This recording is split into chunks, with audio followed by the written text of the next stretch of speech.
Graça e paz, igreja vencedora, igreja lavada, comprada e remida pelo poder precioso do sangue de Jesus. Pode tomar o seu lugar, pode sentar na presença de Deus. Abra comigo a palavra de Deus em 2 Coríntios, capítulo 5, versículo 21.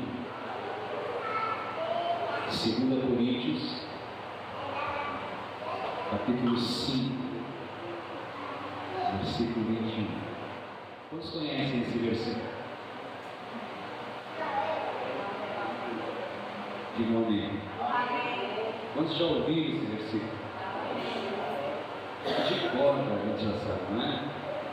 Sempre eu olho para cá e digo assim: aquele que sem pecado, Deus, o Pai, o fez pecado por cada um de nós, para que nós, nele, fôssemos feitos justiça de Deus. Diga: eu sou, porque a palavra de Deus diz que eu sou. Diga: e a palavra de Deus diz que eu sou em Cristo justiça de Deus. Amém? Vamos ler o texto na versão.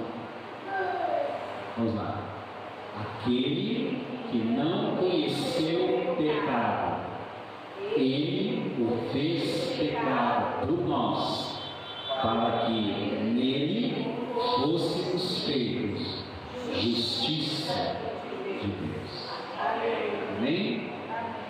As pessoas, queridos, elas estão acostumadas a pensar no cristianismo como uma religião, mas o cristianismo, ouça, não é uma religião.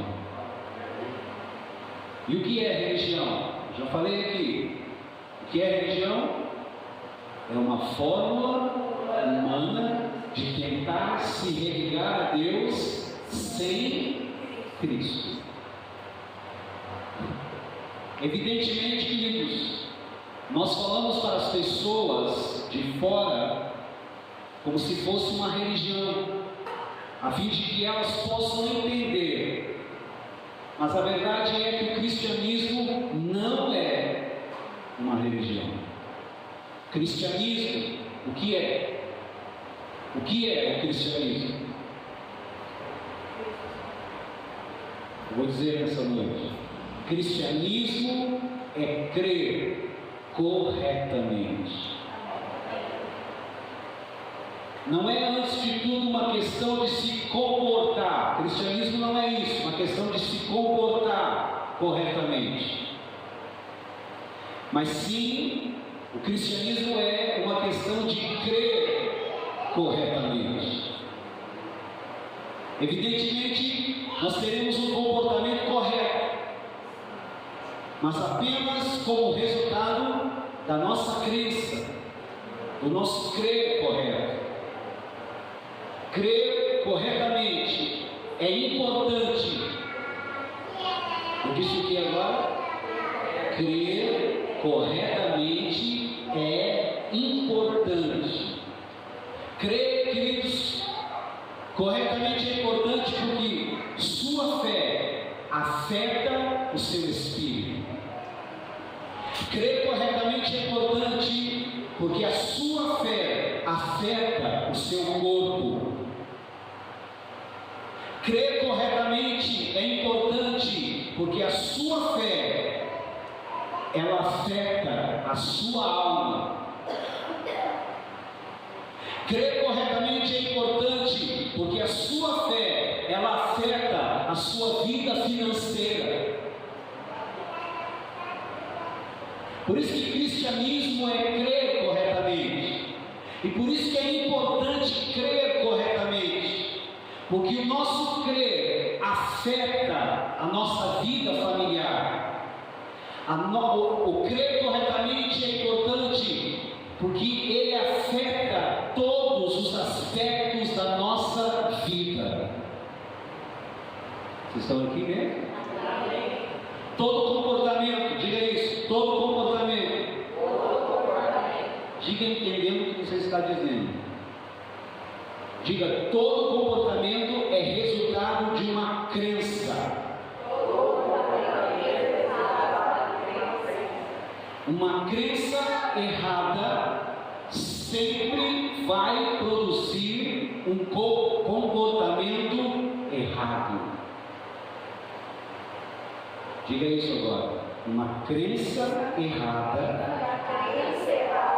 Juntos. Uma crença errada sempre vai produzir um comportamento errado. Pense onde você estava alguns anos atrás na religião, naquilo que você acreditava naquela religião.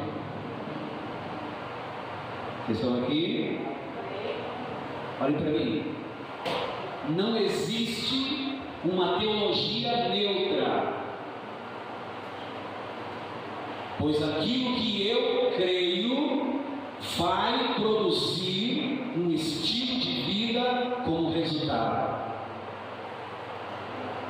Amém? Você entende isso? Algumas coisas muito importantes dentro do cristianismo, dentro desse crer corretamente. Uma das coisas importantes: arrependimento. O que é um arrependimento genuíno? O arrependimento verdadeiro é uma questão de mudança de mente e uma mudança radical de entendimento e opinião também. Quando renovamos, ouça isso, quando renovamos a nossa mente com a palavra de Deus, nós estamos nos arrependendo. Amém? Quando nós renovamos a nossa mente com a palavra de Deus, nós estamos nos arrependendo. Vocês estão aqui? Romanos capítulo 12, versículo 1 e 2. Vamos ler.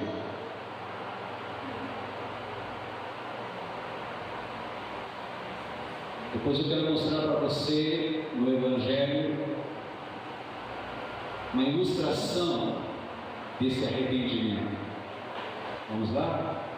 Vamos ler juntos, que também é um versículo conhecido. Vamos lá. Rogo-vos, pois, irmãos, pelas misericórdias de Deus, que apresenteis o vosso corpo por sacrifício vivo, santo e agradável a Deus, que é o vosso culto racional.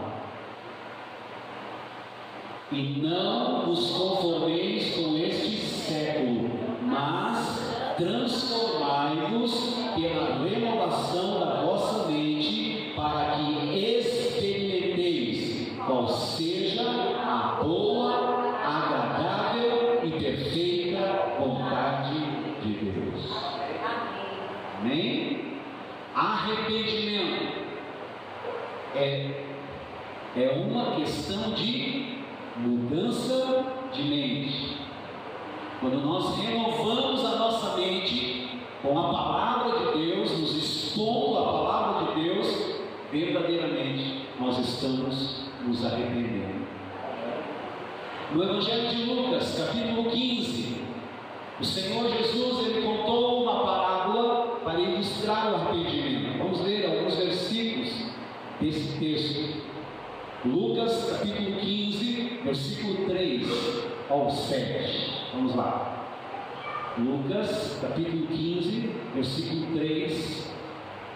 Vamos lá. Então lhes propôs Jesus essa parábola.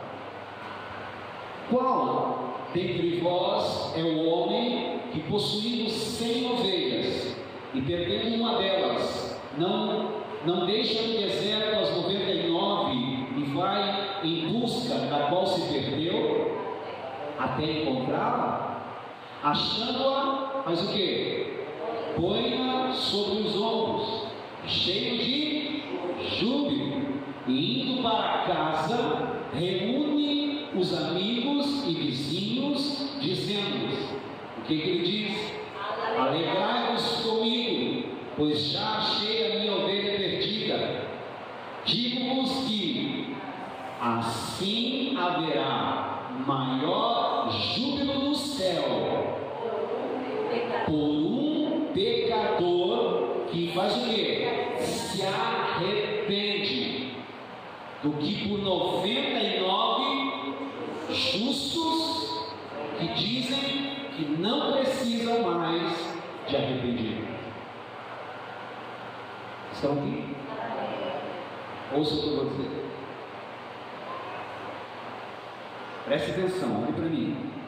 A parábola das 100 ovelhas, ela é uma ilustração do verdadeiro arrependimento. Mas é interessante que nada nos é dito sobre a ovelha, senão unicamente sobre o pastor. É o pastor que sai para procurar a ovelha. É o pastor que deixa as outras 99 no aprisco. É o pastor que a coloca nos ombros e a carrega. E depois é o pastor que se alegra com os amigos. A pergunta é: onde fica a ovelha nessa história? Olhe para mim e ouça. É a ovelha que precisa do arrependimento.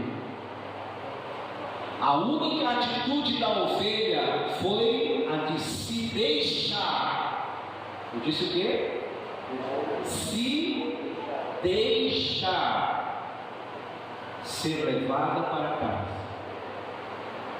Ela simplesmente se entregou aos cuidados do pastor.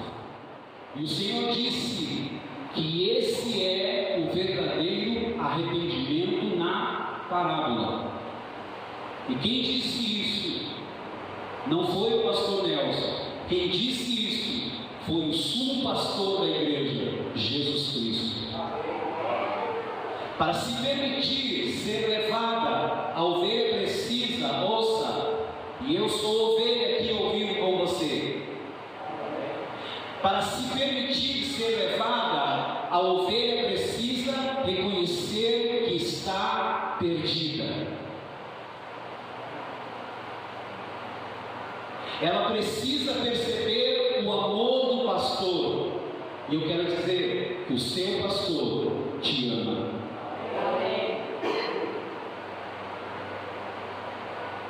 Ela precisa perceber o amor do pastor e ela precisa desejar voltar para casa com o pastor. O resto do trabalho é do pastor. E o pastor aqui é o próprio Senhor Jesus. Olhe para a pessoa que está ao seu lado e diga, pergunte para ela: quem é o seu pastor? Diga assim: o meu pastor é Jesus. É interessante, queridos, ler a palavra de Deus. Ouça o que eu vou dizer. Judas Iscariotes, aquele que traiu Jesus por 30 moedas de prata,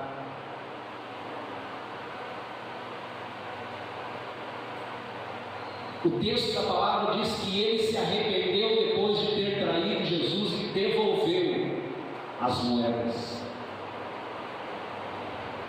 Certamente essa atitude foi mais um tipo de remorso, eu vou falar por quê, do que de arrependimento. Ele devolve as moedas e ele reconhece que ele tinha traído sangue inocente. Apesar disso, ele se perdeu e ele tomou a justiça sobre si e ele se enforcou. É isso que você vê? Sim?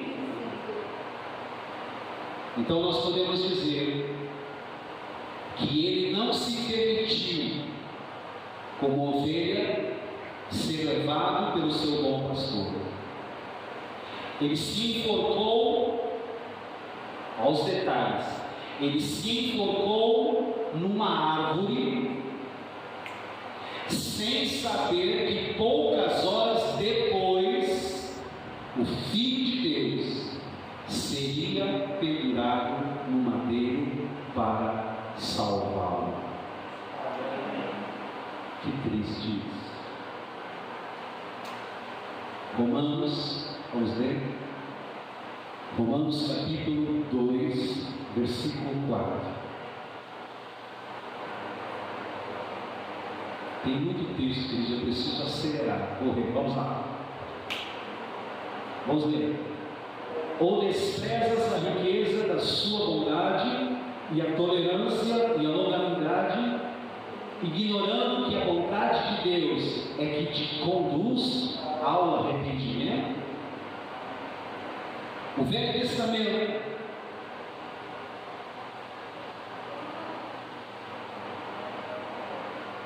no Velho Testamento, os ninivitas se arrependeram porque Jonas disse que a cidade seria destruída em 3 dias.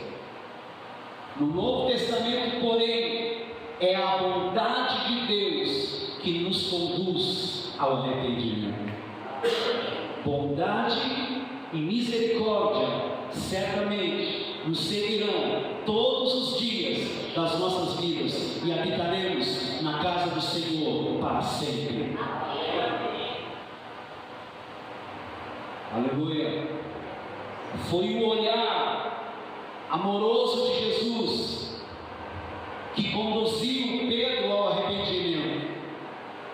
Observe, queridos, que Pedro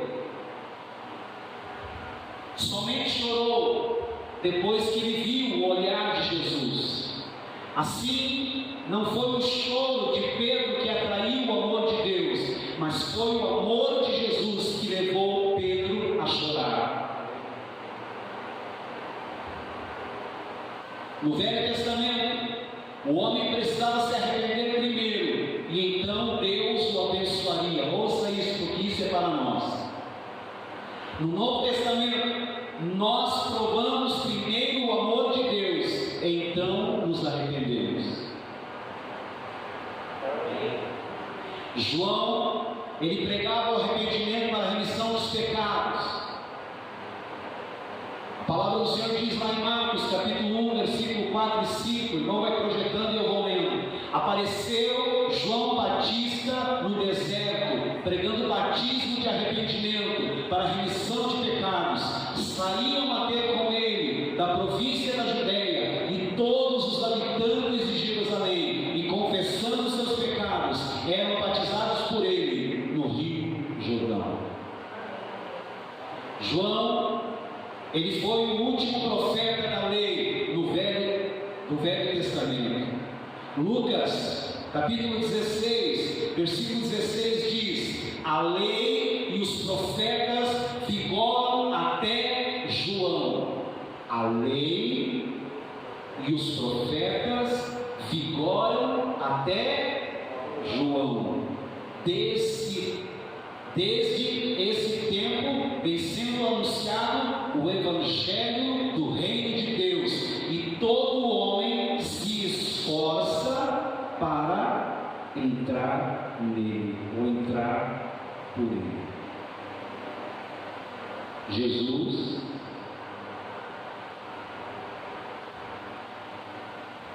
a primeira parte da música diz assim: Jesus, Jesus, Jesus, Jesus. Amém? A segunda parte da música diz assim, ó: Jesus, Jesus, Jesus, Jesus, Jesus, Jesus, Jesus, Jesus. Esse nome tem poder. Todos creem.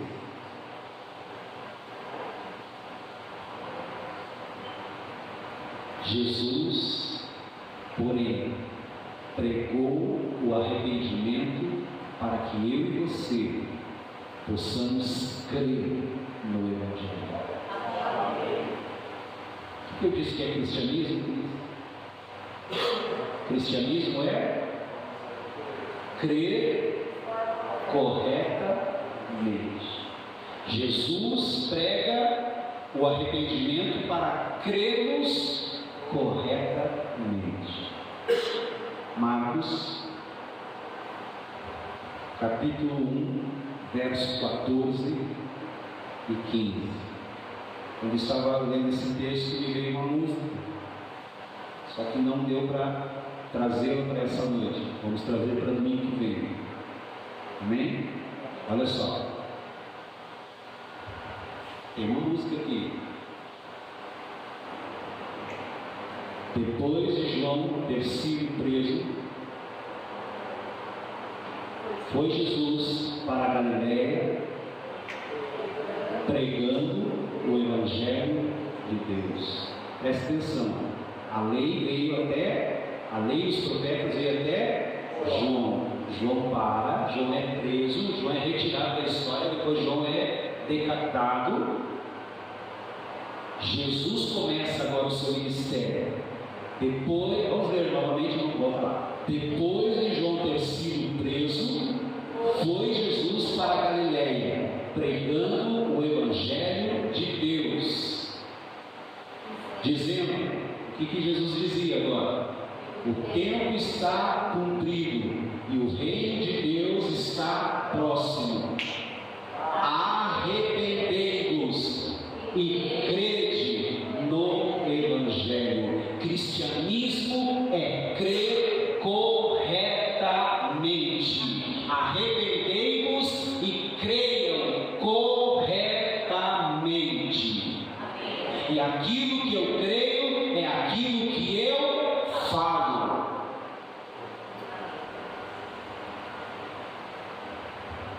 Olhem para mim, o arrependimento envolve a tristeza segundo Deus pelo pecado, mas é mais do que isso. Arrependimento é uma mudança de opinião em relação a si mesmo e a Deus. 2 Coríntios, capítulo 7, versículo 10, diz: porque a tristeza, segundo Deus, produz arrependimento para a salvação, que a ninguém traz pesar, mas a tristeza do mundo produz morte. Em relação a Deus, precisamos reconhecer que Ele nos ama. Creia corretamente. Em relação a Deus, nós precisamos reconhecer: Deus me ama. Não importa o que eu faça, não importa o que eu deixe de fazer, Deus me ama. Todo o bem que eu fizer não vai mudar o que Deus sente por mim. Todo o mal que eu fizer não vai fazer com que Deus diminua aquilo que Ele sente por mim. Então, queridos, ouça isso: Deus te ama.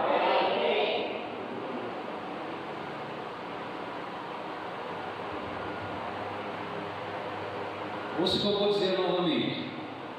Em relação a Deus, precisamos reconhecer que Ele nos ama.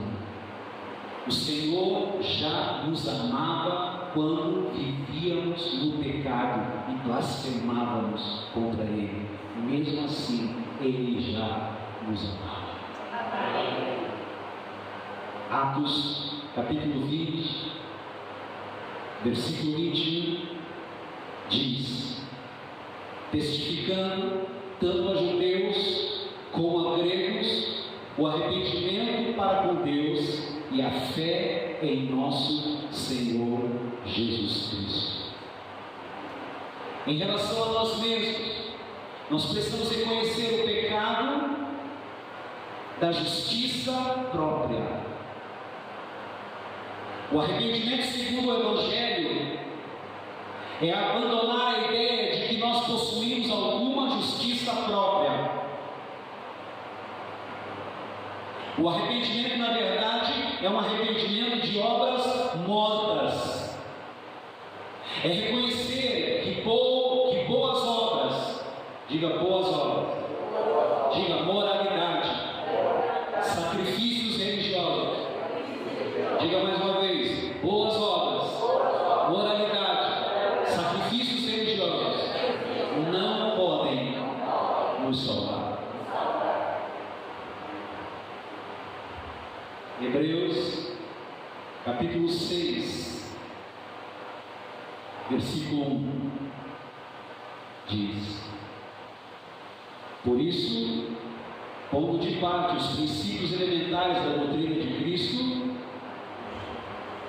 deixemos-nos levar para o que é perfeito, não lançando de novo a base do arrependimento de obras mortas e da fé em Deus. A palavra de Deus diz que a fé é aquela que Deus justifica o ímpio. Vou dizer de novo, nós vamos ler o texto. A palavra de Deus diz que a fé que salva é aquela que justifica o ímpio. Vou dizer de novo. A fé que salva é aquela que Deus justifica o ímpio. Se não reconhecemos que somos ímpios, então não precisamos de um Salvador.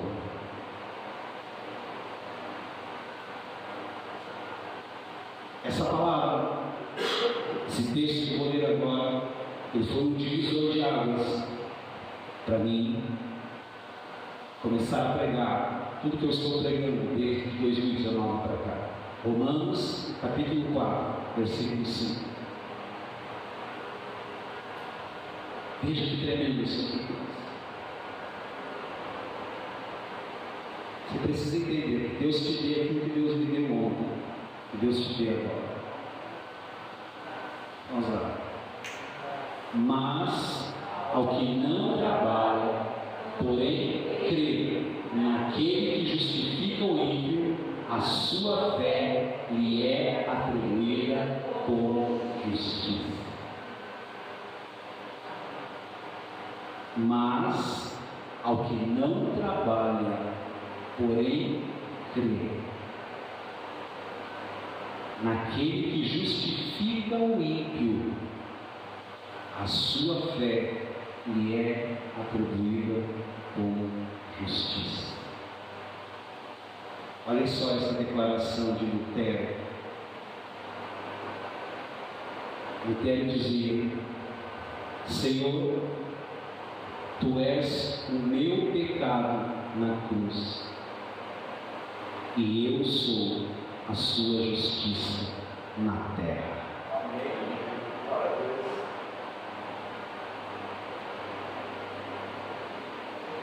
Segunda coisa que eu quero tocar aqui nessa noite. Olhe para a pessoa que está ao seu lado e diga esse ponto para ele assim: viva pela justiça de Cristo. O primeiro ponto, viva no arrependimento. O segundo ponto, viva pela justiça de Cristo. Pedro, ele cometeu o mesmo pecado de traição, mas ele se permitiu Isso é tremendo, queridos.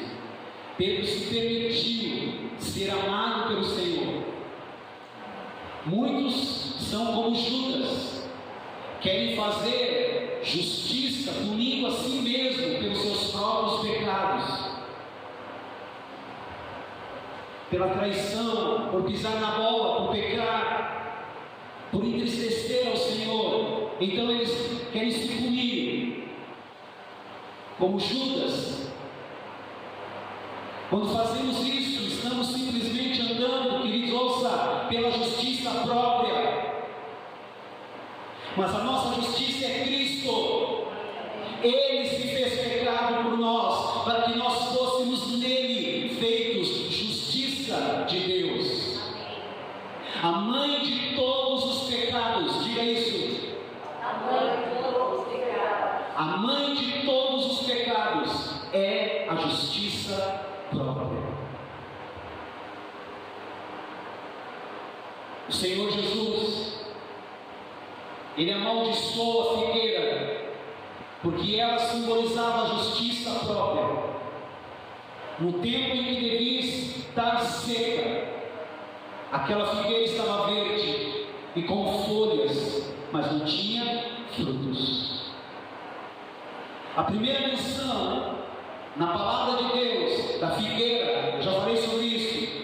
A primeira menção, a lei, o princípio da primeira menção, a primeira menção de figueira na palavra de Deus é quando Adão e Eva tomam para si folhas para fazerem roupas, vestimentas.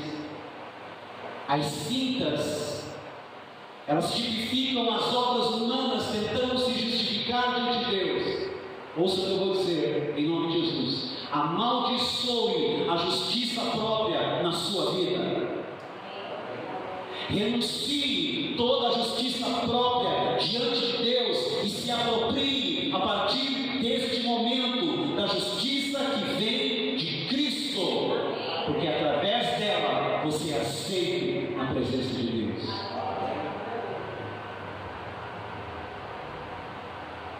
Romanos capítulo 5, versículo 19 diz: o que diz? Porque como pela desobediência de um só homem muitos se tornaram pecadores, assim também, por meio da obediência de um só, muitos se tornarão justos. Nós nos tornamos pecadores por causa do pecado de um único homem. Você não é pecador por causa de seus próprios pecados, ainda que você certamente os tenha, mas você é pecador porque você herdou a natureza do pecado em Adão.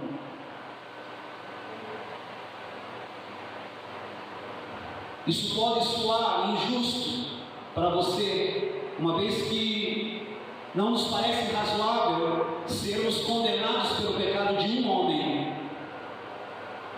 Mas Deus, diga aleluia, mas Deus mostra a sua justiça, nos fazendo justos por causa da obediência de um só homem. Qual é o nome dele? Jesus. Eu e você, você e eu, nós nos tornamos justos por causa da obediência dele, por causa da obediência de Cristo. Do mesmo modo que você herdou o pecado, a maldição do pecado de Adão, agora, aleluia, você é herdeiro da justiça de Cristo.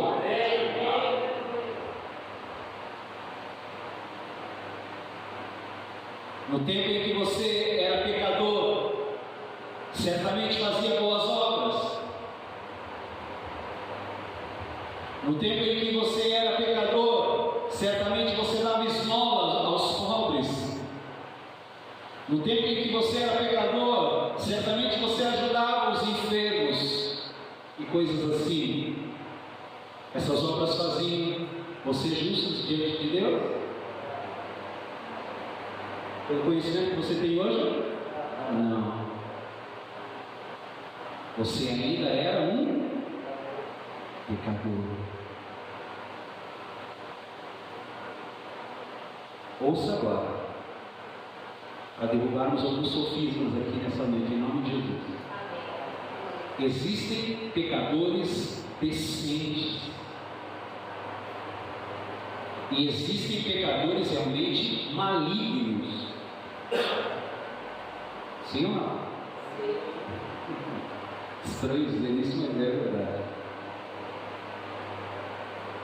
Agora, decentes e malignos, eles são todos pecadores. Então, queridos, não adianta ficar medindo a iniquidade dos pecadores malignos e dos pecadores decentes. Sabe por quê? Tanto o pecador decente quanto o pecador maligno, eles estão, aos olhos de Deus, mortos. Outrora éramos trevas, estávamos todos nós mortos em nossos delitos e pecados, destituídos da glória de Deus. Mas Deus, que é riquíssimo em misericórdia e pelo seu grande amor para com cada um de nós, nos deu vida e nos ressuscitou na semelhança de Jesus, e nos tirou do império das trevas e nos transportou para o reino da sua maravilhosa luz.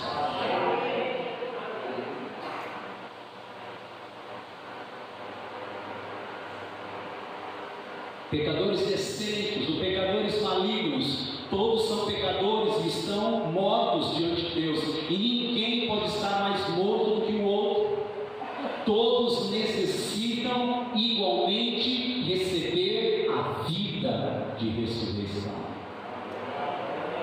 Eu vim para que vocês tenham vida e a tenham em abundância. O primeiro Adão, eu disse o quê? O primeiro Adão, queridos, fez algo tão poderoso que você não pode desfazer pelas suas próprias obras. Entenda que as suas boas obras não podem mudar o seu status.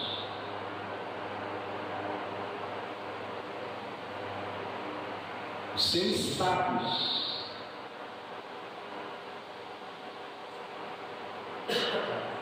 diante de Deus era de pecador. Quando você fazia boas obras, ainda assim o seu status continuava, aos olhos de Deus, pecador. Agora, o mesmo princípio continua valendo depois que você recebe a Jesus na sua vida. O mesmo princípio continua valendo depois que você recebe a justiça de Cristo, aquele que sem pecado, Deus o fez pecado por cada um de nós, para que nós fôssemos nele feitos justiça de Deus. O nosso status em Cristo muda. Uma vez que recebemos a justiça, já não somos mais pecadores, mas agora nos tornamos justiça de Deus. Ainda estamos sujeitos ao pecado, sim ou não? Mas não somos mais pecadores. Somos justiça de Deus. É maluco isso, queridos? É. Mas é a crença correta.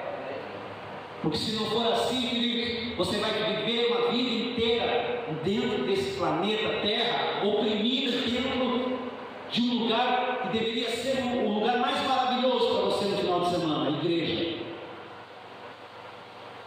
Por causa da sua crença errada, o seu status ao chegar aqui diante de Deus não é mais de um pecador, mas o seu status ao chegar aqui nessa noite é de justiça de Deus.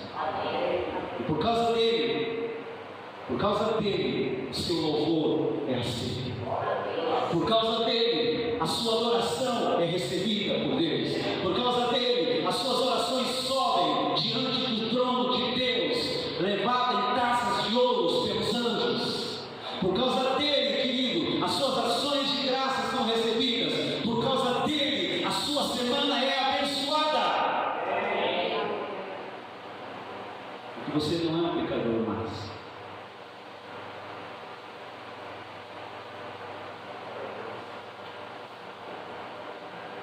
Ainda que estejamos sujeitos a pecados, ainda que possamos pecar, todavia não somos mais pecadores. O pecado não pode mais mudar o nosso status de justos. O poder do pecado não é maior que o poder da justiça de Cristo que nos foi dada.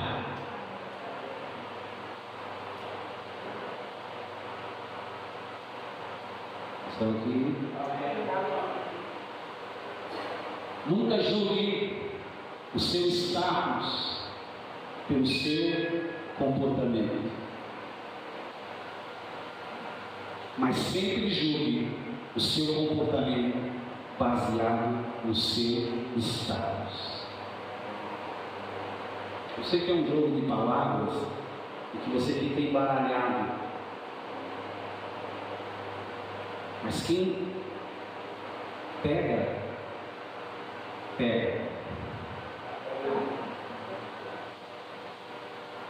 O seu status é que você é justo.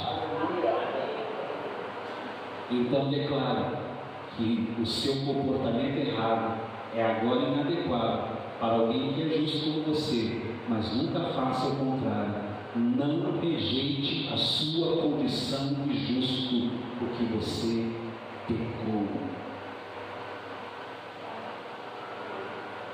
Quantos pecaram hoje? Mas ainda assim, você é justo.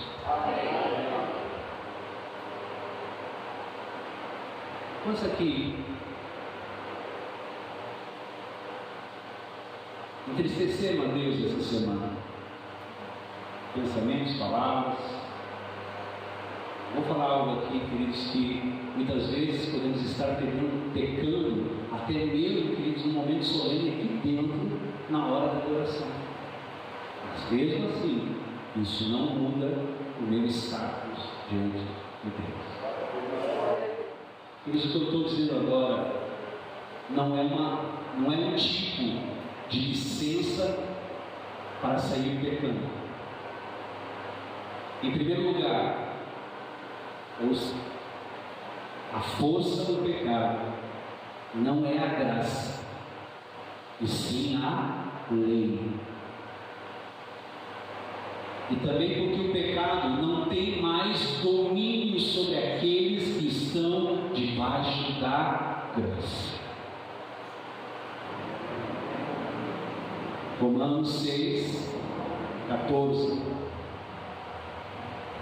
Terminando esse ponto, terceiro ponto, e encerramos. Vamos lá. Romanos 6,14, vamos ler todos juntos. Porque o pecado não terá domínio sobre vós, porque não estáis de...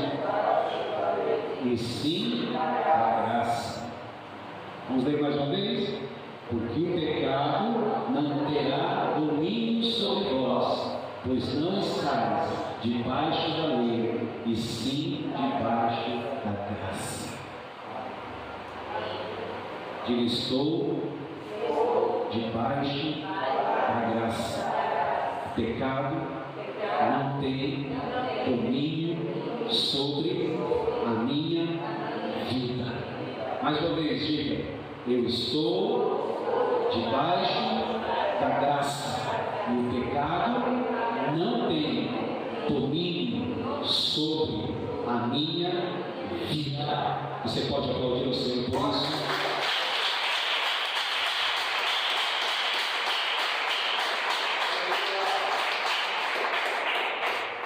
O problema, queridos, é que pensamos que somos justos apenas quando confessamos o nosso pecado. Evidentemente, queridos, devemos confessar quando pecamos, mas a confissão não nos faz justos. Nós já somos feitos justos pelo sangue de Jesus.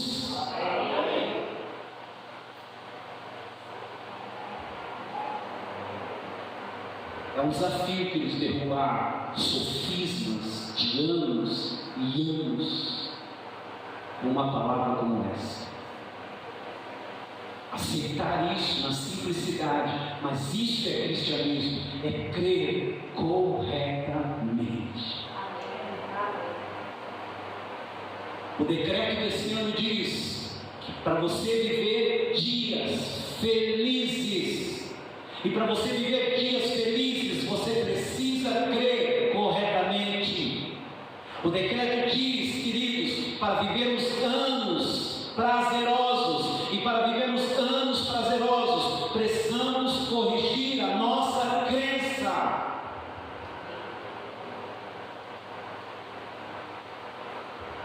Diga para a pessoa que está ao seu lado: terceiro ponto. Diga o ponto: rejeite. Diga: meu irmão, eu estou dizendo para você, rejeite. Por favor, rejeite aí toda introspecção. Toda introspecção.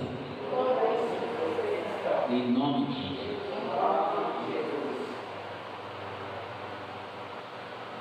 Quando pensamos que somente somos justos, quando confessamos, caímos na arapuca da introspecção.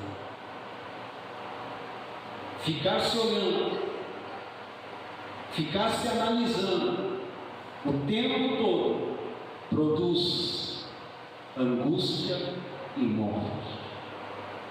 Deus quer que você viva dias felizes. A introspecção, ela é também um tipo de justiça própria.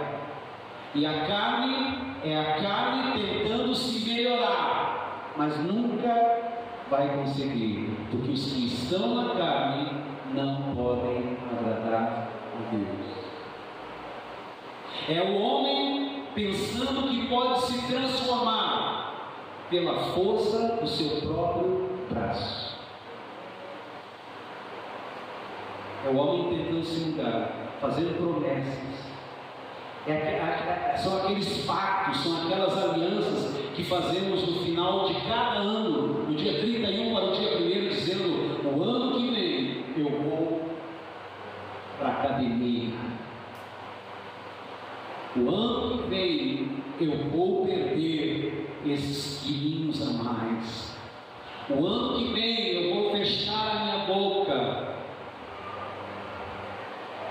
Até começa no 1º de janeiro a correr, a andar lá na praça. Até paga um pacote na academia. O ano que vem eu vou aprender violão. O ano que vem eu vou aprender uma nova língua. O ano chega, e o ano caminha, e o ano termina, e você não fez nada.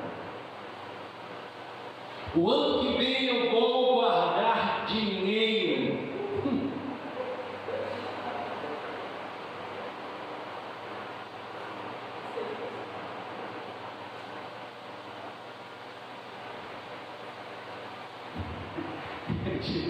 deu uma promessa assim: o ano que vem eu troco meu celular. Tenho certeza que você troca o celular, gasta dinheiro. Guardar celular, guardar dinheiro. Vocês estão aqui?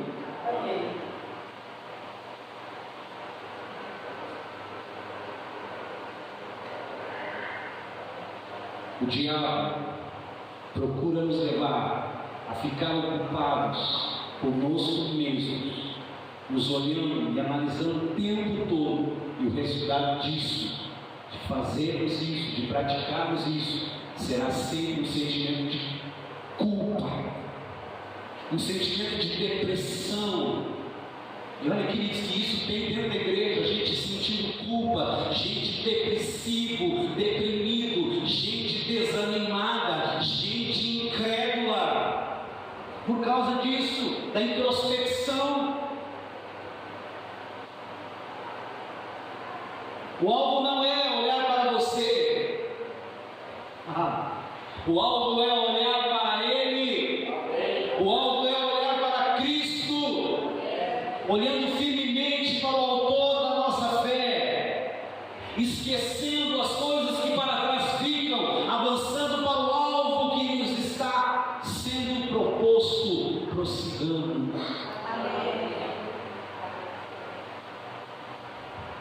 Olha só o que eu vou dizer: quanto mais olharmos para Cristo,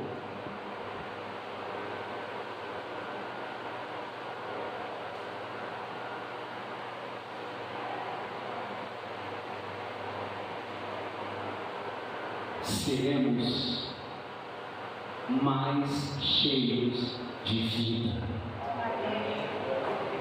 e também seremos transformados de glória em glória. Precisamos entender que a justiça dele que nos faz justos, e não o nosso bom comportamento ou boas obras. O diabo sempre nos dirá: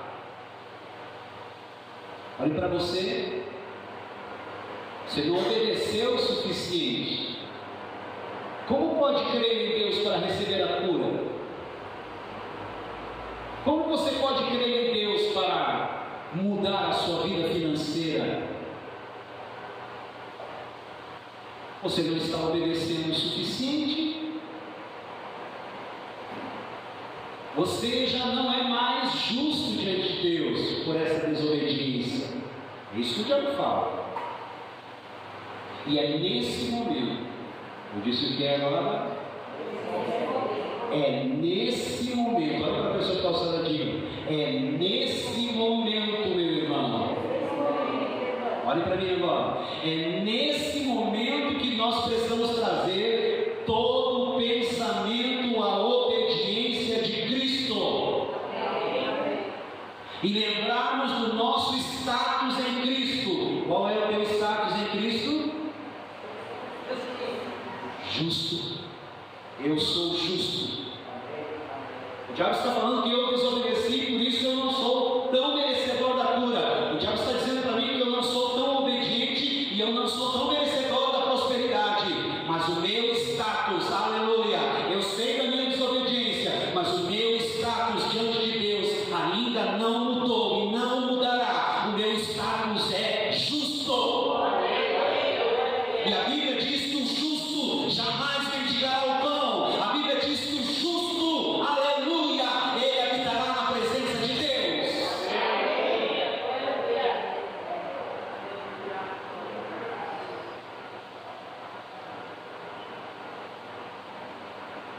Vamos lá, vamos ver esse texto. 2 Coríntios, capítulo 10, versículo 4 e 5. Vamos ler juntos isso. Porque as armas da nossa milícia não são carnais, e sim poderosas em Deus para destruir fortalezas, anulando nós sofismas e toda altivez que se levante contra o conhecimento de Deus, e levando cativo todo pensamento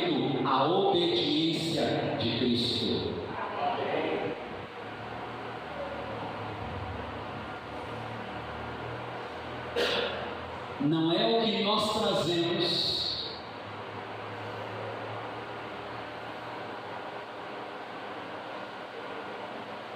não é que nós trazemos o nosso pensamento para obedecer a Cristo. Não é isso que o texto está dizendo. É trazer todo o pensamento à obediência de Cristo. A obediência é de Cristo. E porque Ele obedeceu, eu fui feito justo pela fé. Agora toda fortaleza maligna, a partir desse momento, ela está sendo quebrada por causa da obediência de Cristo.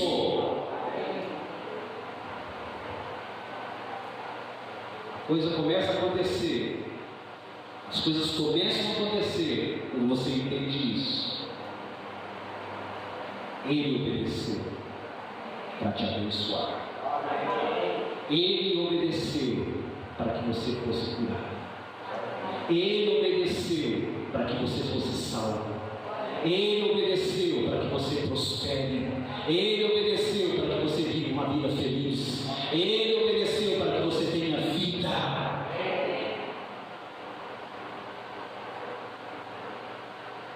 Diga para a pessoa que está ao seu lado, então: descanse. Descanse. Não solta aí. Descanse no seu representante. Olha para mim. O diabo é o acusador. Sim? Quando você obedece, ele diz que você não obedeceu o suficiente. Quando você obedece, ele já diz que você não obedeceu o suficiente. E quando você desobedece, ele diz que você está condenado. Ele te condena. Mas nós precisamos ter em mente que, assim como o Senhor é, nós somos neste mundo. Vamos lá? 1 João 4,17. 1 João 4,17. Vamos lá. Nisto é em nós aperfeiçoado o amor, para que no dia do juízo mantenhamos confiança, pois, segundo Ele é, também nós somos neste mundo. Amém. Depois que o Senhor foi assunto ao céu, Ele se tornou o nosso sumo sacerdote. E como sumo sacerdote, o que será que Ele está fazendo agora? Hebreus capítulo 1, versículo 3 diz que depois que o Senhor fez a purificação pelos pecados, Ele se assentou à destra da majestade nas alturas. Ele se sentou porque a sua obra estava completa, porque a obra estava consumada. Ele está sentado como sumo sacerdote por causa de nós. O profeta fala de Deus aos homens, mas o nosso sumo sacerdote, todo sumo sacerdote, fala dos homens a Deus. Diz Hebreus capítulo 5, versículo 1. O sacerdote, queridos, ele representa o homem diante de Deus. Jesus também é profeta, mas ele está sentado como sumo sacerdote diante de Deus, e diante de Deus ele está ao nosso favor.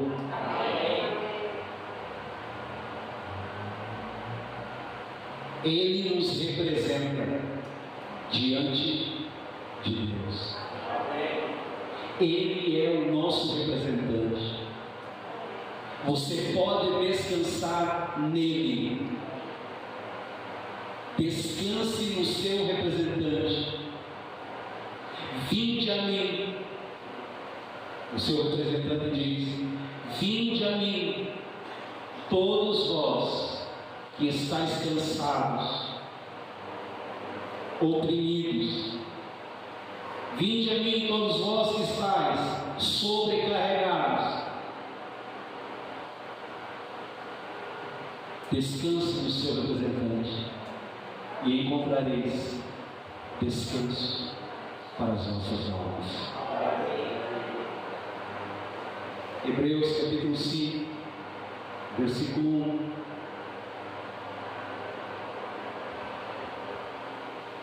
Porque todo sumo sacerdote, sendo tomado dentre os homens, é constituído nas coisas concernentes a Deus, a favor dos homens, para oferecer tanto dons como sacrifícios pelos pecados. Deus sempre trabalha com representantes. Quando Davi venceu, eu disse isso na semana passada, quando Davi venceu Golias, a vitória de Davi foi a vitória de toda a nação de Israel. Não foi necessário que todo o povo lutasse, eles tinham um representante. O mesmo princípio se aplica ao sacerdócio. Ao sacerdote, ele representa todo o povo diante de Deus. E se o sacerdote entrasse, eu disse isso também, no Santo dos Santos e caísse morto ali, ele seria arrastado para fora e toda a nação saberia que Deus os havia rejeitado, e eles agora tinham uma consciência de que eles teriam um ano ruim, com derrotas para os inimigos, com secas e com fome. Mas como o sumo sacerdote também saía do Santo dos Santos, vivo, e ele erguia as mãos à porta para abençoar a nação toda entendia, a nação toda sabia que Deus os havia aceitado através do sumo sacerdote, do ofício do sumo sacerdote, e eles sabiam que agora eles teriam um grande ano, com chuvas em abundância. O que Deus está dizendo é que se o seu sumo sacerdote é bom, você estará bem. Quem é o nosso sumo sacerdote?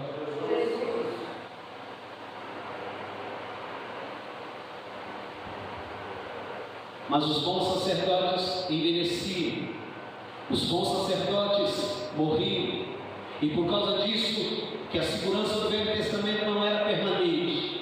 Aquele bom sumo sacerdote ficava velho também, e as pessoas olhavam temerosas para com seus filhos que iam sucedendo, porque não tinham talvez um bom comportamento.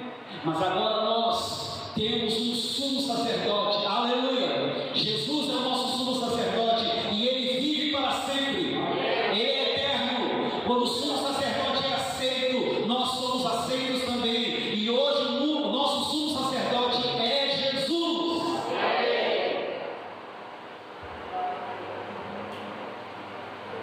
João disse que como ele é, 1 João 4,17, João disse que como ele é, nós somos neste mundo.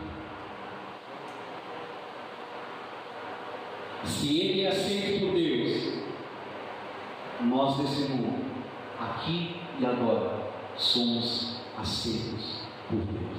Amém. Se ele é justo, nós aqui e agora, neste mundo, somos justos. Porque assim como ele é, nós também somos nesse mundo, diz o texto. Se ele é saudável, nós também somos neste mundo livres e saudáveis em Cristo Jesus. Se ele é próspero, nós também somos. Se ele está debaixo do favor de Deus, nós também estamos.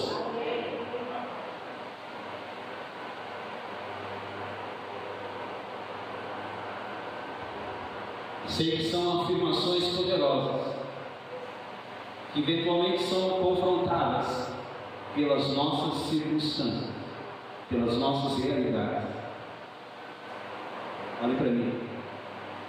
Se você está doente, lembre-se de que a sua doença é um fato, mas a verdade é maior do que o fato. É um fato que você esteja enfermo, mas a verdade que liberta é que Cristo já levou sobre si, na cruz do Calvário, todas as nossas enfermidades.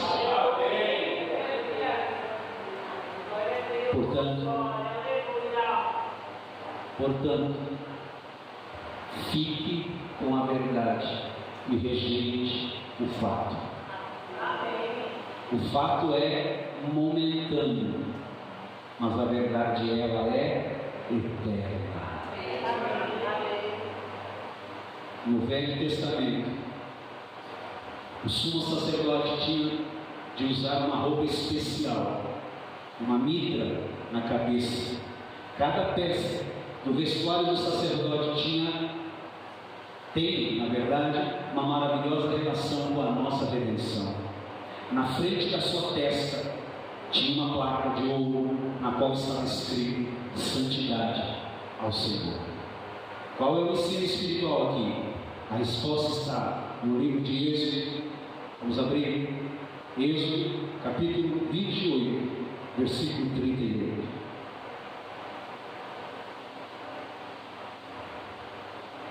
Vamos terminar. Vamos ler? E estará sobre a testa de Arão, para que Arão leve a iniquidade concernente às coisas santas dos filhos de Israel. Consagre, graie em todas as ofertas de suas coisas santas. Sempre estará sobre a testa de Arão, para que eles sejam aceitos perante o Senhor. Para que eles sejam aceitos perante o Senhor. Essa placa, ela indicava que os pensamentos do sumo sacerdote deveriam ser sempre santos ao Senhor. Muitos não sabem, mas mesmo nos momentos de adoração existem iniquidades em nossa administração. Mesmo naqueles momentos que pensamos desfrutar da mais doce intimidade, ainda assim ali existe pecado. Mas não precisamos parar.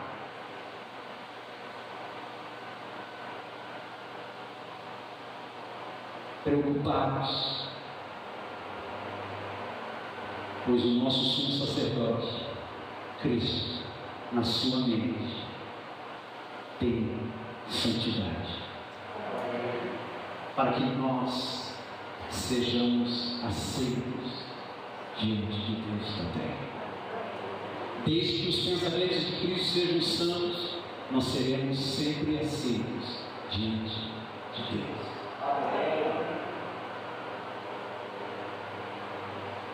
Temos um sumo sacerdote que se compadece de nós.